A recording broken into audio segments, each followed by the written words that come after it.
നല്ല ബീഫുണ്ട്. ഇത് നമുക്ക് കട്ട് ചെയ്യണം. ഉണ്ടോ ഉണ്ടോ? നല്ല ബീഫാണ്. രാവിലെ കൊണ്ടുവന്നാണ്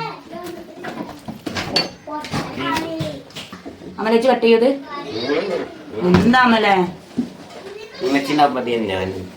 ഞാൻ ഒറ്റക്ക് റെഡി ആയി കിട്ടില്ല അമലേ. എന്നും കട്ട് ചെയ്ത ബീഫാ കിട്ടല്. ഇന്ന് എനിക്ക് കട്ട് ചെയ്യാത്ത ബീഫാ കിട്ടിയത്. നമ്മൾ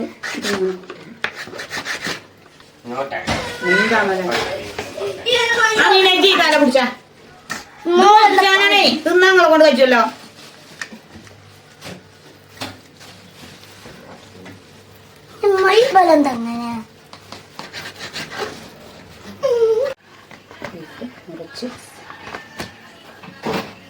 ബീഫ് മുറിച്ച് നല്ല റെഡിയാക്കി കൊണ്ടുവന്നത്. ഇനി അടുത്തായിട്ട് നമ്മൾ എന്താ ചെയ്യേണ്ടത് വെച്ചാൽ ഇതിക്കുള്ള മസാല തയ്യാറാക്കണം.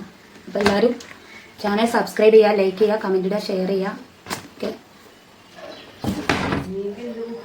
എന്താ നല്ലൊരു ബീഫ് വരട്ട് തയ്യാറാക്കാനുള്ള മസാലകൾ ഉള്ളികളാണ് ഇതിൽ കാണുന്നത്. ഇത് നമുക്ക് ചേർത്തിട്ട് നല്ലൊരു ബീഫ് വരട്ട് തയ്യാറാക്കാം. അപ്പം എല്ലാവരും കണ്ടിട്ട് ഉണ്ടാക്കി നോക്കുക. ഓക്കെ, അപ്പം ഞാൻ എന്താ ചെയ്യണത്, കുറച്ച് മസാലപ്പൊടികൾ വെക്കാം കേട്ടോ. ഇത് നമുക്ക് ഇങ്ങോട്ട് ഉണ്ട്. മുളക് പൊടി കുറേ ഉണ്ട്. മുളക് പൊടി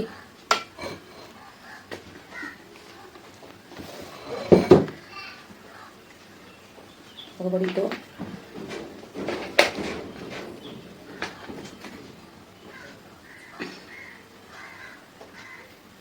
മല്ലിപ്പൊടി,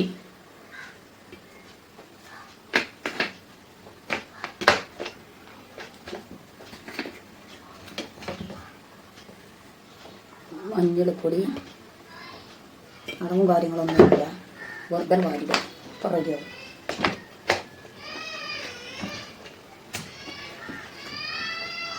പെരുംജീരകപ്പൊടി,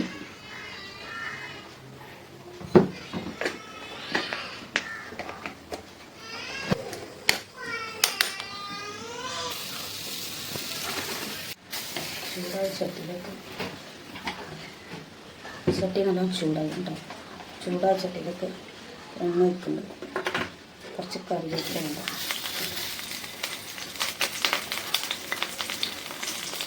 2-3 ദിവസമായി ഇങ്ങനെ ഈ വീഡിയോ എടുത്ത് വെച്ചിട്ട് എഡിറ്റ് ചെയ്ത് വീഡിയോ അപ്ലോഡ് ചെയ്യുന്ന വേറൊരു ദിവസമാണ്. അതുകൊണ്ടാണ് ഇന്നലെ കണ്ട കമൻറ്റിനായിട്ടുള്ള മറുപടി ഇന്ന് ഞാൻ വന്നിരിക്കുന്നത്. നിങ്ങളുടെ കമൻറ്റ് എനിക്ക് കണ്ടിട്ടില്ല എന്ന് വെക്കാൻ പറ്റില്ലല്ലോ, അതിന് തീർച്ചയായിട്ടും ഞാൻ മറുപടി നൽകണമല്ലോ.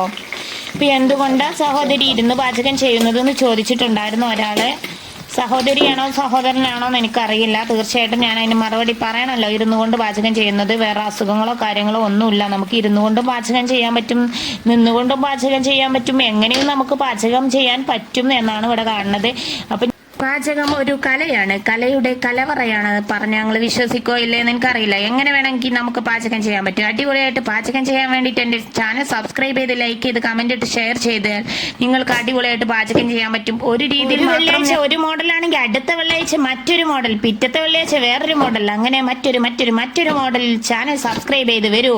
അപ്പൊ ഈ ഒരു കുക്കർമേൽ എന്താ കറ പിടിച്ചിരിക്കുന്നത്, ഇതൊന്ന് കഴുകിക്കൂടെ നിങ്ങൾ വിചാരിക്കണ്ട. അങ്ങക്ക് തെറ്റിപ്പോയി പ്രിയപ്പെട്ടവരെ. ഇത് കറ പോകാത്ത കറയാണ്. ഇത് പോകാൻ നമുക്ക് വേറെ മാർഗങ്ങളൊന്നുമില്ല. സാധാരണ ഒരക്കണ പോലെ നമ്മൾ കമ്പിച്ചണ്ടിയും സെബീന പൊടിയൊക്കെ ഇട്ട് ഒരക്കുന്നതാണ്. അത് പോകണില്ല. എന്താന്ന് വെച്ചാല് ഞാൻ പണ്ട് കാലത്ത് പറഞ്ഞ ഒരു 3-4 കൊല്ലം മുമ്പ് ചോളം പൊരിച്ചാണ് ഇങ്ങനെ എല്ലായിടത്തു കൂടിയും വിൽക്കണ ഒരു പരിപാടി ഉണ്ടായി. കുട്ടികളുടെ അടുത്ത് കൊടുത്താൽ ഓലങ്ങനെ കൊണ്ടുപോയി വിറ്റരും. എനിക്കും ഇഷ്ടമാണ്, ഓൽക്കും ഇഷ്ടമാണ്. അങ്ങനെ അവരിത് വിൽക്കാറുണ്ടായിരുന്നു. അങ്ങനെ ഞാൻ ഉണ്ടാക്കാറുണ്ടായിരുന്നു. കണ്ടമാനം കച്ചവടം, കണ്ടമാനം പറഞ്ഞാൽ കണ്ടമാനം ചോളം പൊരിച്ചാണ് ഇങ്ങനെ വിൽക്കുക. അപ്പൊ ഈ ചെറിയ കുഞ്ഞു കുക്കറിൽ, നമ്മളെ വീട്ടിലുള്ള കുക്കർ, വീട്ടിൽ ഉപയോഗിച്ചുകൊണ്ടിരിക്കുന്ന കുക്കറിൽ ഇങ്ങനെ പൊരിച്ചെടുത്തിട്ടാണ് ഇത്. അതിന്റെ കറ വന്ന് വീണിട്ടാണ് ആ കോലത്തിൽ അത് ആയത്. അത് പോകണില്ല. അപ്പൊ ഇതുപോലെ ഇതിന്റെ പച്ചക്കുത്ത് മാറോളം ഇളക്കി യോജിപ്പിച്ചാലാണ് നമുക്ക് നല്ലൊരു മസാല റെഡി ആയി കിട്ടുള്ളൂ. നല്ല സൂപ്പറാണ്, അടിപൊളിയാണ്. നിങ്ങൾ ഉണ്ടാക്കി നോക്കിയിട്ട് കമന്റ് ആയിട്ട് വരും. പാചകം നമുക്ക് ഇരുന്നും ചെയ്യാൻ പറ്റും, നിന്നും ചെയ്യാൻ പറ്റും, എങ്ങനെ വേണമെങ്കിലും നമുക്ക് ചെയ്യാൻ പറ്റും. നമ്മുടെ സൗകര്യാനന്തരം എങ്ങനെ നമുക്ക് ചെയ്തെടുക്കാം.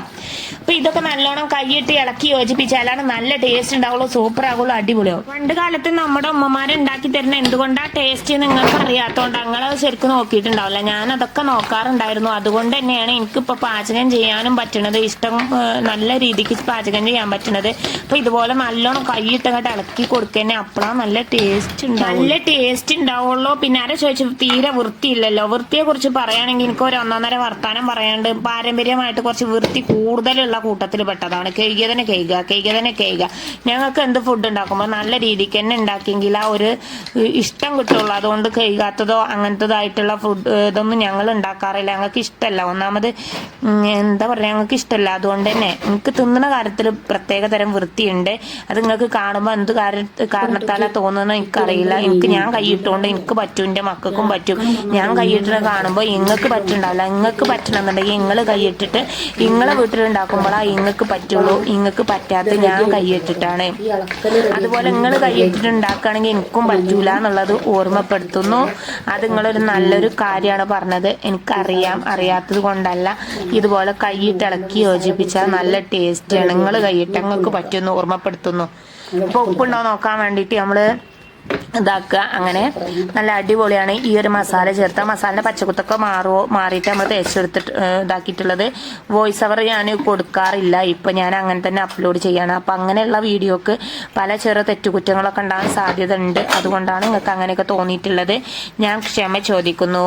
നമുക്ക് നമ്മളെ കുക്കറിലെ ബീഫ് തയ്യാറാകുമ്പോഴേക്ക് എന്നെക്കുറിച്ചൊരു ബയോഡാറ്റയോടുകൂടി ഞാൻ മുന്നോട്ട് പോകാമെന്ന് വിചാരിച്ച് ഞാൻ എൻ്റെ ചെറുപ്പകാലത്തെ കുക്കിംഗ് ചാനലിലേക്ക് വരാനും കുക്കിംഗ് വീഡിയോ ചെയ്യാനും കുക്കിംഗ് 4 ആളുകളുടെ ഇടയിൽ എത്തിക്കാനും ആഗ്രഹിച്ച ഒരാളായിരുന്നു.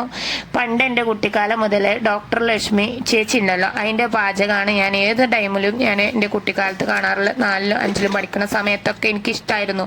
അന്നത്തെ കാലത്ത് കൈരളി TV യിലുണ്ടായിരുന്നു. അങ്ങനെ അതിങ്ങനെ കണ്ടുകൊണ്ടിരിക്കും, വെറുതെ ഇങ്ങനെ കണ്ടുകൊണ്ടിരിക്കും.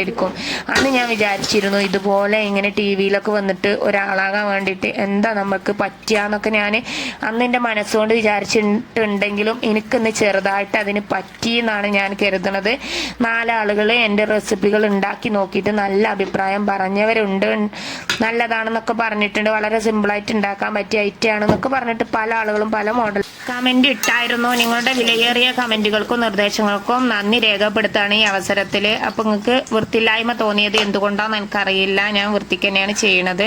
അപ്പോൾ ഇടയ്ക്കിടയ്ക്ക് നമ്മൾ കൈ കഴുകാൻ പോകുമ്പോൾ ഞാൻ വീഡിയോ കട്ടാക്കും കേട്ടോ. കൈ കഴുകാൻ പോകുമ്പോഴും കാല് കഴുകാൻ പോകുമ്പോഴും മുഖം കഴുകാൻ പോകുമ്പോഴും അങ്ങനെയൊക്കെ നമ്മൾ കട്ടാക്കേണ്ടി വരികയാണ്. കാരണം എന്താ വെച്ചാൽ അപ്പോൾ കട്ടാക്കും. കാരണം വീഡിയോ ലോങ് ആയി പോയി കഴിഞ്ഞാൽ, ഇങ്ങനെ വോയിസ് കൊടുക്കാത്ത വീഡിയോക്ക് ലോങ് ആയി പോയി കഴിഞ്ഞാൽ അത് കുറേ നേരം ഉണ്ടാവും. 1/2 മണിക്കൂർ 1 മണിക്കൂറൊക്കെ ഉണ്ടാവും. അതുകൊണ്ടാണ് ഞാൻ കട്ട് ചെയ്ത് പോകണം. നിങ്ങൾക്ക് കാണാൻ സാധിക്കില്ല. നിങ്ങൾ വിചാരിക്കും ഞാൻ കട്ട് ചെയ്യാതെ അതുപോലെ തന്നെ വന്നിക്കാണ്. ഇന്നലെ എനിക്ക് തുമ്മലൊക്കെ വന്നിനി. ആ തുമ്മൽ വന്ന സമയത്ത് ഞാൻ പാചകം ചെയ്യാൻ നിങ്ങൾ വിചാരിക്കണോ? അതിൻ്റെ ഇടയ്ക്ക് ഞാൻ കട്ടാക്കി പോകുന്നുണ്ട് കേട്ടോ. അപ്പോൾ നമ്മൾ ഷാളിങ്ങനെ റെഡിയാക്കുമ്പോൾ നമ്മൾ ഇടയ്ക്കിടയ്ക്ക് ഇങ്ങനെ റെഡിയാക്കുമ്പോൾ കൈ കഴുകിയിട്ട് വരുമ്പോൾ ഇങ്ങനെ ചെറുതായിട്ട് വെള്ളമൊക്കെ ആ വെള്ളത്തിൻ്റെ അംശം അതൊക്കെ കണ്ടപ്പോൾ നിങ്ങൾക്ക് അതെന്തൊക്കെയാണ് തോന്നിയിട്ടുണ്ടായിരിക്കാം. കാരണം ഞാൻ ഈ തുമ്മലും അലർജിയൊക്കെ ഉള്ളതുകൊണ്ട്. നമ്മുടെ ബീഫ് നല്ല റെഡി ആയിട്ടുണ്ട്. നിങ്ങൾക്ക് ഇഷ്ടമായിക്കണമെങ്കിൽ നിങ്ങൾ ചാനൽ സബ്സ്ക്രൈബ് ചെയ്ത് ലൈക്ക് ചെയ്ത് കമൻറ്റ് ഇട്ട് ഷെയർ ചെയ്ത് മുന്നോട്ട് വരിക. എന്നിട്ട് എൻ്റെ ചാനൽ കണ്ടുകൊണ്ടിരിക്കുക. നിങ്ങൾ 4 ആളുകളിലേക്ക് ഷെയർ ചെയ്ത് കൊടുക്കുക. അതൊക്കെയാണ് നിങ്ങളോട് എനിക്ക് പറയാൻ പറ്റുള്ളൂ. അത്രയും പറഞ്ഞുകൊണ്ട് എൻ്റെ വീഡിയോ അതിൻ്റെ പിന്നെ ഘട്ടത്തിലേക്ക് പോയിക്കൊണ്ടിരിക്കുന്ന ഈ സാഹചര്യത്തിൽ നന്ദി തന്നെയാണ് രേഖപ്പെടുത്താനുള്ളത്. ഇന്നലെ ഇന്നും മിഞ്ഞാന്നൊക്കെ ആയിട്ട് കുറേ സബ്സ്ക്രൈബേഴ്സ് എന്ന് പറഞ്ഞാൽ കുറേ ആൾക്കാരിൻ്റെ ഇതിലേക്ക് വന്നിട്ടുണ്ട്. അപ്പോൾ എനിക്ക് നന്ദി. കണ്ടിട്ട് ചാനലിലേക്ക് കയറി വന്നൊക്കെ പ്രിയപ്പെട്ടവരെ. അപ്പോൾ നിങ്ങളത് എന്താ ചെയ്യേണ്ടത്? നിങ്ങൾ എൻ്റെ വീഡിയോ കണ്ടിട്ട് വന്നവരാണല്ലോ, നിങ്ങൾക്ക് പ്രത്യേകം സീറ്റ് ഉണ്ട് ഇവിടെ. നിങ്ങൾക്ക് നന്ദി തന്നെയാണ് രേഖപ്പെടുത്താറുള്ളത്. നിങ്ങൾ എൻ്റെ ചാനൽ സബ്സ്ക്രൈബ് ചെയ്ത് വന്നവരാണല്ലോ. നിങ്ങളെ ഞാൻ എല്ലാ ടൈമിലും ഞാൻ ഓർത്തുകൊണ്ടിരിക്കും. ഓരോ നിമിഷത്തും ഞാൻ ഓർത്തുകൊണ്ടിരിക്കുമ്പോൾ എൻ്റെ മൂപ്പരക്കനോട് വരെ പറയുന്നുണ്ട് എനിക്ക് എന്താ ഭ്രാന്താണ് ഈ സബ്സ്ക്രൈബേഴ്സിനെ കുറിച്ച് ഇങ്ങനെ നോക്കിയിരിക്കാനും കണ്ടുകൊണ്ടിരിക്കാനും എനിക്ക് വട്ടാവും. ഇങ്ങനെയാണെങ്കിൽ യൂട്യൂബ് വട്ട് തലയിൽ കയറിയാണോ എന്നൊക്കെ എന്നോട് ചോദിക്കാറുണ്ട്. ഞാൻ നിങ്ങളെ മാത്രം എന്താ പറയുക, നിങ്ങളിലെ നല്ല വീഡിയോ എത്തിക്കണം എന്ന് ആഗ്രഹിച്ച് വരുന്നതുകൊണ്ട് തന്നെ ആത്മാർത്ഥതയോടുകൂടി ചെയ്യണ ഓരോ ജോലി ആയതുകൊണ്ട് എനിക്കതിന് വിജയം ഉണ്ടാകുമെന്നാണ് ഞാൻ ഇവിടെയൊക്കെ പറയാറുള്ളത്. അത് ഞാൻ ഉണ്ടാക്കിയെടുക്കും. എനിക്ക് ലക്ഷ്യമുണ്ട്. പണ്ട് കാലത്ത് എന്താ പറയുക, APJ അബ്ദുൽ കലാം പറയാറുണ്ടായിരുന്നല്ലോ, ഉറക്കം കെടുത്തിയതാണ് നമ്മുടെ സ്വപ്നം, അല്ലാതെ ഉറങ്ങിക്കിടക്കുമ്പോൾ നമ്മൾ കാണുന്നതല്ല സ്വപ്നം. എൻ്റെ ഉറക്കം കെടുത്തിക്കൊണ്ടിരിക്കുന്ന ഒരു സ്വപ്നത്തിലേക്കാണ് ഞാൻ സഞ്ചരിച്ചു കൊണ്ടിരിക്കുന്നത്. അതുകൊണ്ട് നിങ്ങളുടെ പൂർണ്ണ സപ്പോർട്ട് എനിക്ക് അത്യാവശ്യമാണെന്ന് ഓർമ്മപ്പെടുത്തുന്നു. ഞാൻ ഉള്ളി നല്ലോണം വാട്ടി റെഡിയാക്കിയിട്ടുണ്ട്. ഇതിലേക്ക് 2 പച്ചമുളകും ചേർത്ത് കുറച്ച് മല്ലി ഇലയും ചേർത്തിട്ട് നമ്മൾ ആ വെന്ത് റെഡിയായ ബീഫിലേക്കാണ് നമ്മളിത് ചേർക്കുന്നത്. ഇങ്ങനെ ഒന്ന് നിങ്ങൾ ഉണ്ടാക്കി നോക്കി, അടിപൊളി ആയിക്കാരം, നല്ല സൂപ്പർ ആയിക്കാരം. പല മോഡലിൽ ബീഫ് വരട്ടി ഞാൻ തയ്യാറാക്കിയിട്ട് പല മോഡലിൽ ഞാൻ വീഡിയോ ചെയ്തിട്ടുണ്ട്. അപ്പോൾ ഈ ഒരു ചട്ടിൻ്റെ ചിത്രവും അതുപോലെ ഇതൊക്കെ വേണമെന്നുണ്ടെങ്കിൽ ഞാൻ ടാഗ് ചെയ്ത് കൊടുക്കുന്നുണ്ട്. സ്ക്രീനിൽ തൊട്ടാൽ നിങ്ങൾക്ക് അത് കിട്ടും. അത് കിട്ടാന്ന് പറഞ്ഞാൽ ഫ്ലിപ്കാർട്ടിലേക്കാണ് നമ്മൾ പോകുക. അവിടെ പോയാൽ നിങ്ങൾ പർച്ചേസ് ചെയ്യുമ്പോൾ നിങ്ങൾക്ക് നല്ല ചട്ടി കിട്ടുന്നതോടൊപ്പം എനിക്ക് എന്താകും അതിൻ്റെ ചെറിയൊരു കമ്മീഷൻ നിങ്ങൾ വാങ്ങുന്നതിലൂടെ മാത്രം എനിക്ക് ചെറിയ വളരെ തുച്ഛമായൊരു സംഖ്യ അവരെനിക്ക് തരും. ഞാൻ സത്യസന്ധമായിട്ട് കാര്യം പറയുന്നത് കൊണ്ട് തന്നെ ഞാൻ അതൊക്കെ സത്യമായിട്ട് ഞാൻ പറയുള്ളൂ, ഞാൻ കളവൊന്നും പറയുന്നില്ല. അപ്പം നിങ്ങൾ ഓരോ പർച്ചേസ് ചെയ്യുമ്പോൾ എനിക്ക് ചെറിയൊരു പൈസ ഇന്ന് കിട്ടും. അതുപോലെ നിങ്ങൾക്ക് നല്ല പ്രൊഡക്റ്റ് കിട്ടും. അതുപോലെ അയൺ ചട്ടി വെച്ച് പാചകം ചെയ്യുകയാണെങ്കിൽ നമുക്ക് പല അസുഖങ്ങൾക്കും പരിഹാരമാണ്. അയൺ വർദ്ധിക്കും. രക്തക്കമ്മി ഉള്ളവർക്കൊക്കെ ഏറ്റവും നല്ലതാണ്. നല്ല ചൂട് നിൽക്കും. എന്തൊരു ചൂടാണെന്ന് അറിയാം ചട്ടിക്ക്. അപ്പം അതുകൊണ്ടാണ് ഞാൻ ഇങ്ങനെ ഒരു പാചക രീതി ഏറ്റെടുത്തിരിക്കുന്നത്. ക്യാമറ അങ്ങോട്ടും ഇങ്ങോട്ടും കൊണ്ട് നടക്കുമ്പോൾ നമുക്കതിൻ്റെ പ്രയാസം ഉണ്ടായതുകൊണ്ട് ഞാൻ വിചാരിച്ചു ക്യാമറ അങ്ങോട്ടും ഇങ്ങോട്ടും ചലിക്കണ്ടല്ലോ, ചട്ടിയെ നമുക്ക് ഇങ്ങോട്ട് കൊണ്ടുവരാമെന്നുള്ള ഒരു തീരുമാനത്തിൽ ഞാൻ എത്തിയത് കൊണ്ടാണ് ചട്ടിയൊക്കെ ആയിട്ട് ഇങ്ങനെ ഇരുന്നിട്ട് പാചകം ചെയ്യുന്നത്. എനിക്ക് ഈസിയായി തോന്നിയൊരു ഇതിലൂടെ ഞാനിപ്പോൾ മുന്നോട്ട് പോയിക്കൊണ്ടിരിക്കുന്നത് നിങ്ങളെന്ന് വിചാരിച്ചുകൊണ്ട് നമ്മൾ ആ ചോറ് വിളമ്പിയിട്ട് നമ്മൾ ആ ചടങ്ങിലേക്ക് പോവാണ്. നല്ല സൂപ്പർ ടേസ്റ്റാണ്. കുട്ടികളൊക്കെ കട്ട വെയിറ്റിങ്ങിലാണ്. മണം വന്നിട്ട് അടുക്കളയിലേക്ക് ഓടി വരുന്നുണ്ട്. ആദ്യം ഞാൻ നിങ്ങൾക്ക് സാമ്പിൾ ടേസ്റ്റ് ചെയ്ത് കാണിക്കും. അപ്പം നിങ്ങളും ഉണ്ടാക്കി നോക്കുക. അത്രയാണ് പറയാനുള്ളത്. അപ്പോൾ ഇന്ന് ഞാൻ ഒരു വീഡിയോ അപ്ലോഡ് ചെയ്തിട്ടുണ്ട്. നിങ്ങളെ കമൻറ്റൊക്കെ കാണുന്നതിന് മുമ്പ് എടുത്തു വെച്ചൊരു വീഡിയോ ഉണ്ട്. പൊറാട്ട കുട്ടികൾ ഉണ്ടാക്കണേ, ഞാൻ ഉണ്ടാക്കണേ, കുട്ടികളെ കൊണ്ട് നമ്മൾ പൊറാട്ട ഉണ്ടാക്കിച്ചിന കോലം എല്ലാം ഉണ്ട്. അതിന് ഇനി വൃത്തിയില്ലായ്മ എന്ന് പറയരുത്. കാരണം അത് ഞാൻ നിങ്ങളുടെ കമൻറ്റൊക്കെ കാണുന്നതിന് മുമ്പ് ചെയ്ത വീഡിയോ ആണ്. ഞാൻ വൃത്തിക്കായിട്ട് നിലത്തേക്ക് ഇട്ടിട്ടോ അല്ലെങ്കിൽ അങ്ങനെ ചെയ്തിട്ടോ ഒന്നും ചെയ്തിട്ടില്ല. നിങ്ങൾക്ക് വീഡിയോ കണ്ടാൽ മനസ്സിലാവും. ശരിക്കും നോക്കുകയാണെങ്കിൽ ക്യാമറ അടുപ്പിച്ച് പിടിച്ചാണ് ഞാൻ ചെയ്യുന്നത്. അതുകൊണ്ട് അതിൻ്റേതായിട്ടുള്ള ചെറിയ തെറ്റുകുറ്റങ്ങൾ നിങ്ങൾക്ക് തോന്നിയായിരിക്കാം. കാരണം മൈക്ക് ഇല്ലാത്തതുകൊണ്ട്. മൈക്ക് ഞാൻ ഓർഡർ കൊടുത്തിട്ടുണ്ട്. മൈക്കിന് കിട്ടിയാൽ നല്ല രീതിക്ക് വീഡിയോ ചെയ്യുമെന്നാണ് എനിക്ക് പറയാനുള്ളത്. അപ്പോൾ ഓക്കെ, ബൈ. അടുത്ത വീഡിയോയിൽ കാണാം കേട്ടോ.